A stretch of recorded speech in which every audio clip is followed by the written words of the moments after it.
departing from that point of history, such a tragical one, and coming to the present level of development of overall situation in Rwanda is example. It's exemplary. Let me say something to that, because I think this kind of discussion, which has gone on for a very long time around, sounds a bit cynical in a sense. In fact, it's like the tragic situation of 1994 isn't considered even a violation of human rights. It has now gone into the background. Those who are responsible for it, those who are associated with it, are now talking about something else. According to them, the situation in Rwanda is that of human rights violation, even more than that tragic situation. I think that's what we are talking about. So, well, just for example, there was an Amnesty International wrote a report in the lead up to the 2017 election that talks about opposition politicians, journalists, human rights defenders being jailed, physically attacked, even killed. I think you're interested in forced into exile or silence. I'm just interested in your idea of that assessment of your country. Raising your views to the audience so that you influence them by what the European Union sees itself very much as an exporter of human rights and a defender of human rights. So why can't you let me answer this? I'm very interested in Otherwise, your answer. you are going to ask and then answer yourself. I'm very interested in your answer. I'm giving you some context on why I'm asking. You're asking and giving answer at the same time. So please tell me, what do you make of this assessment? I think it's just ridiculous, because there is nothing like human rights minus these things we are talking about. What we are talking about in terms of development.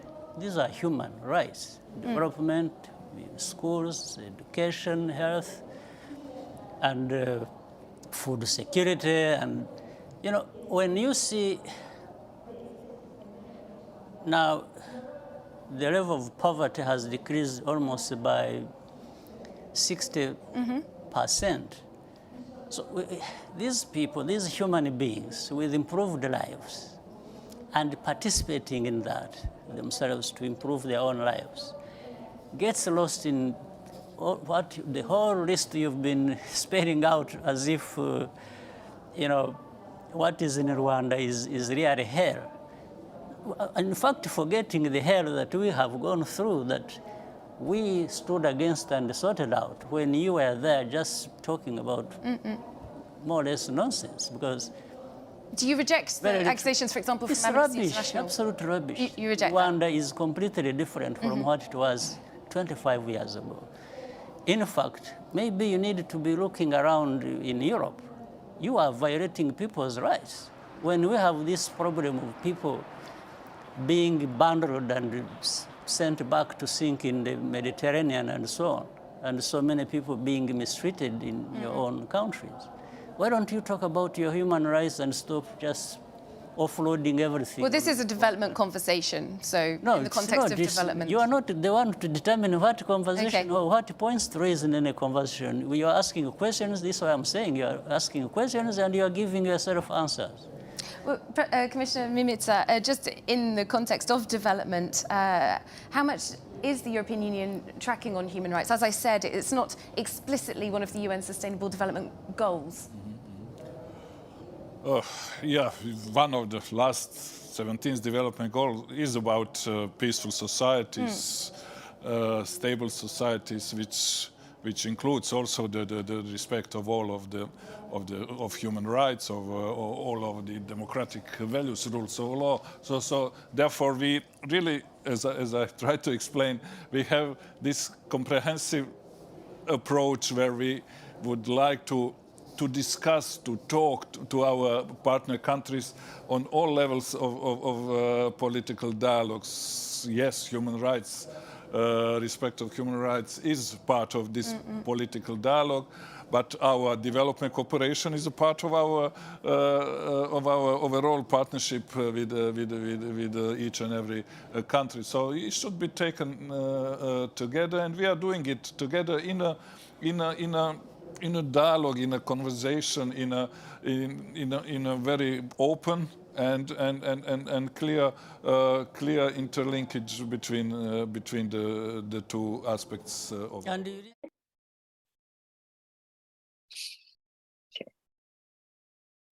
Okay.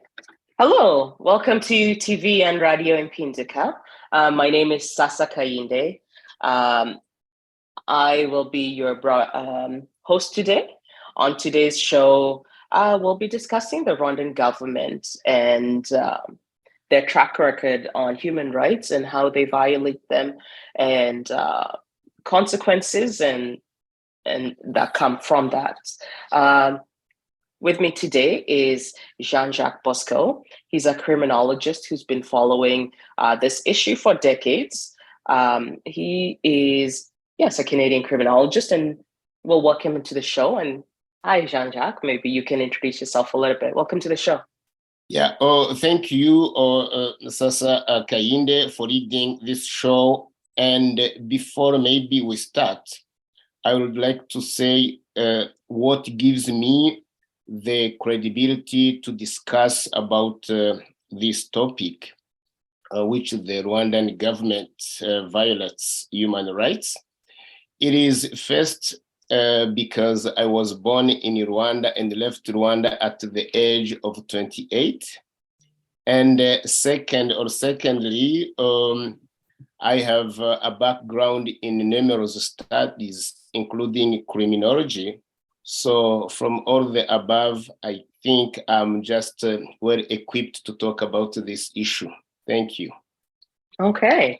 Well, thank you very much. And yeah, it's encouraging. Much more Rwandans with backgrounds like yours need to be talking about this issue. So to start, we'll just get a background of the issue. So how would you describe human rights and the scopes that fit under human rights? And how does the Rwandan government conflict with those human rights? Thank you, Sasa. Basically, I think for just the ordinary people, human rights could mean like the rights we have simply because we are human beings, and some are fundamental, like the right to life, the right to an unfair trial, the right to no punishment without law, the right to no slavery, and others are those that make life worth living, such as the right to food, right to education, work, health, and liberty. So these rights were created after the atrocity of the World War II that occurred between 1940 and 1945 by the United Nations General Assembly in 1948 under what we call Universal Declaration of Human Rights. And these rights were to be entrenched or incorporated into all the 193 countries that make the United Nations, including Rwanda. I mean 193 countries up to date. And these rights were, of course, or were supposed to be what we call legal instruments, and they were canvassed in what we call the International Bill of Rights, which actually is made by what we call Universal Declaration of Human Rights, as I just mentioned, the International Covenant for Civil and Political Rights, and the International Covenant for Economic, Social, and Cultural Rights. So all these legal instruments were requested to be legal committed by all those countries who are under the United Nations to protect these basic rights and freedoms. And then we can also explain or define what is the Rwandan government. The Rwandan government, the current Rwandan government, led by a political party called RPF, which means Rwandese Patriotic Front, originate from what was the Ugandan army made by former Rwandan refugees but they were enrolled in the Ugandan army. And then in 1990, they invaded Rwanda.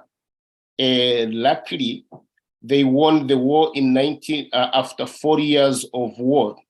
What people don't even know, they won the war and they become now the new Rwandan leaders.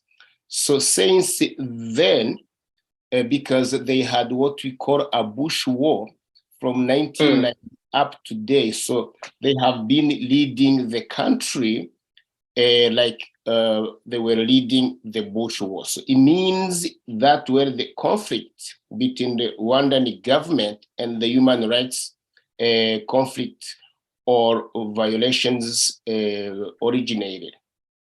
Okay, thank you so much. So I have a couple questions for some of the points you had.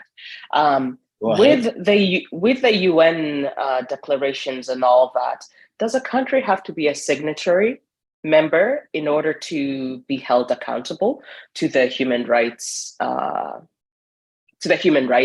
the Geneva and UN Convention? And a second question I have is, many Rwandans call the current government a liberatory government. So it's interesting because many Rwandans will call October 1990 liberation.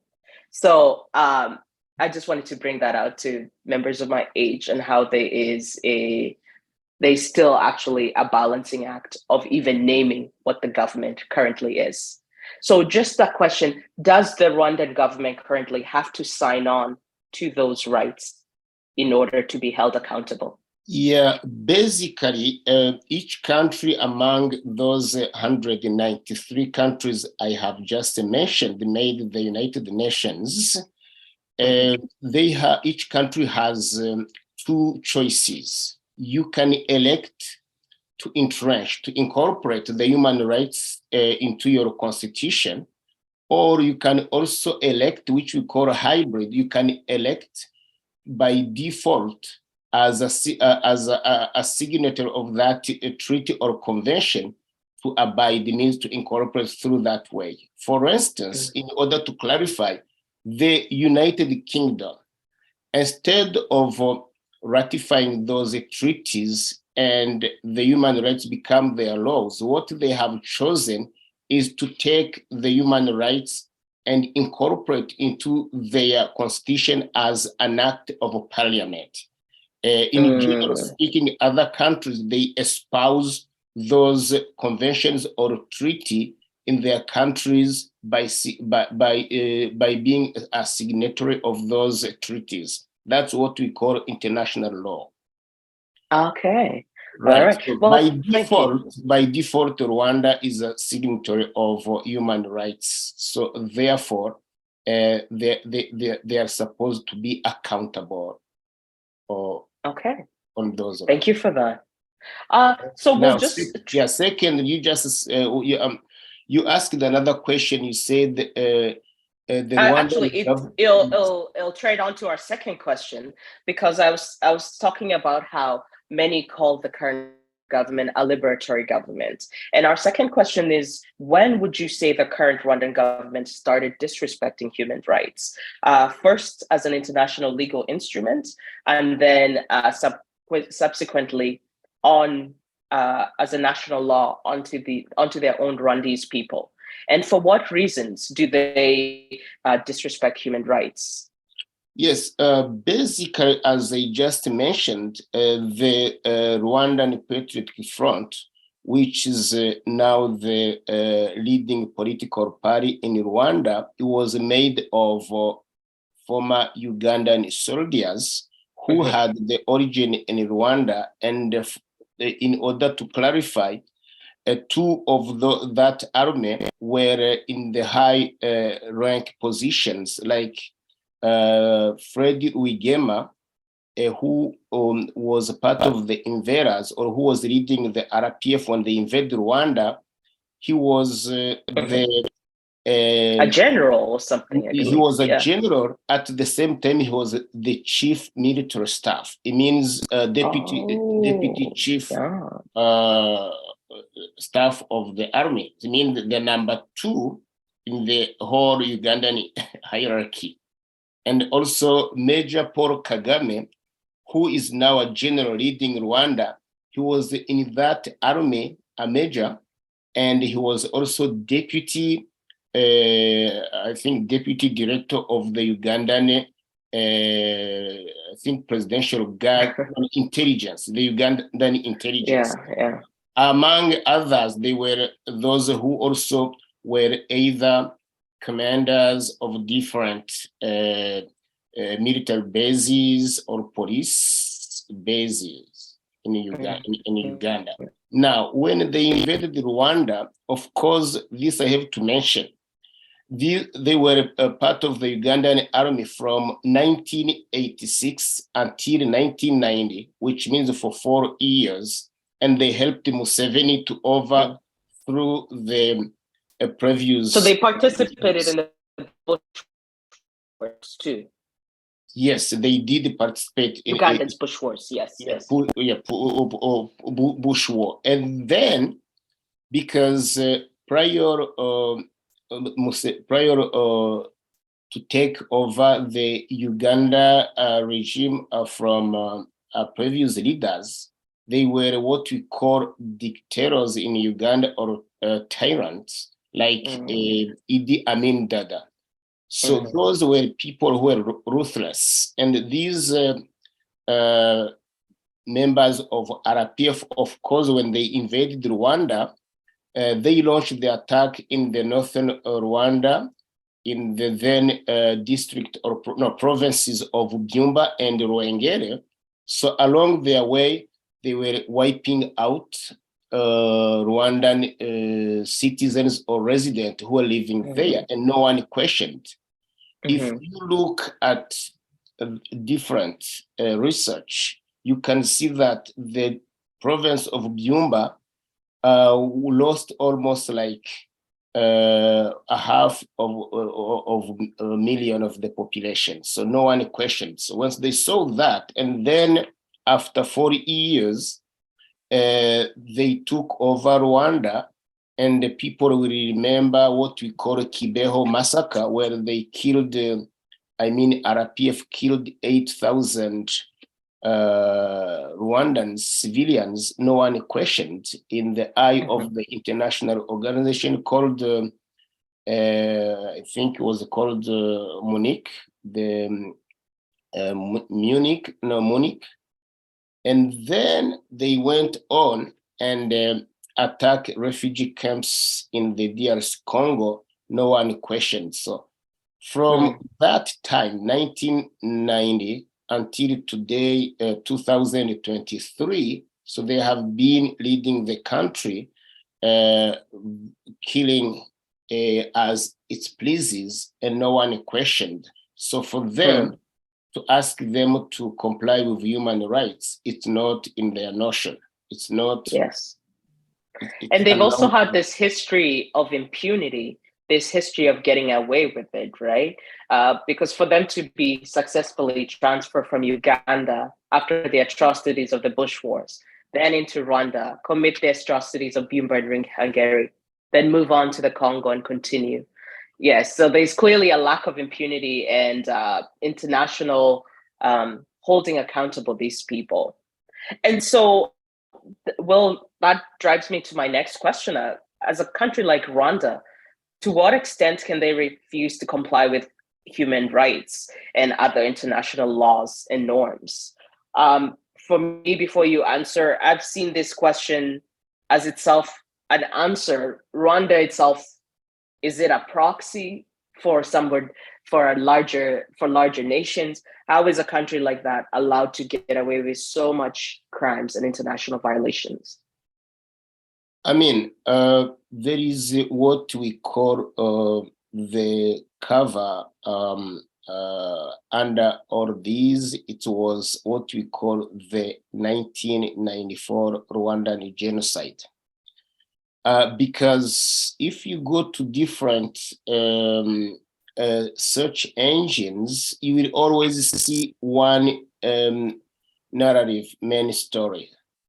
Everything in Rwanda has, there is what we call good and bad. There is what we call evil and angels. So wherever you read, you will see RPF as a black savior, and white. while the rest of other people are what we call perpetrators. And this was because the 1994 genocide was not well explained. It was only explained in favor of the winner of the war, who is actually the Perpetrator. Yes, RPF. Because of that, the international community was blamed to have not intervened. Therefore, that gave or has been giving the ruling party in Rwanda what we call a green fire to do what it pleases, to do what it wants, to suppress, to repress the Rwandan citizens to the fact that no one will question about it. Invasion of Congo, even the 1994 genocide, where it's questionable, around 1 million of the population was wiped out. We don't know if these were entire all Tutsis or Hutu. If you question about that, they will label you as a genocide. They will label you as Denier, genocide denier. Genocide denier, and so on. And that impression management, which means to present to the international world a good face as a savior, has led them to just violate human rights. I mean, human rights, all kinds of human rights, from the fundamentals to the simple, to the simplest one. All right. Thank you for that. With that question, I just wanted to add a point. I've noticed after years of narrative building, it is starting to break apart with their continued aggression against Congo, which I thought was quite interesting. How after time, a narrative can start to break apart. And our final questions that I'd like to ask is, what are the predictable consequences of their continued violation of human rights? And after, we can also talk about the victims who've come from the RPF's continual violation of human rights. So what are the predictable consequences and its victims? Yeah, I mean, as former USA President Abraham Lincoln said, you cannot lie to the entire world all the time. You can only lie to the portion of a population for all the time. So with the RPF leading Rwanda with its lies, it has been come out that their narratives is what we call doesn't hold water, untenable.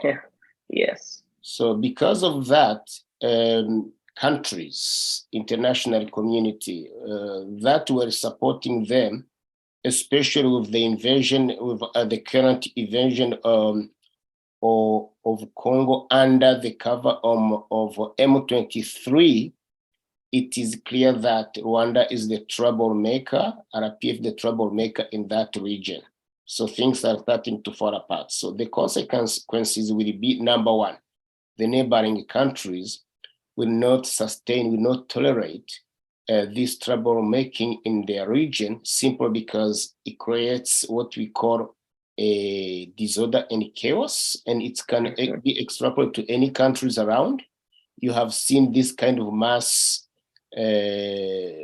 population of refugees everywhere in Congo, DRC, Burundi, Tanzania, Uganda, and Kenya. So these countries will not tolerate this, especially in this century.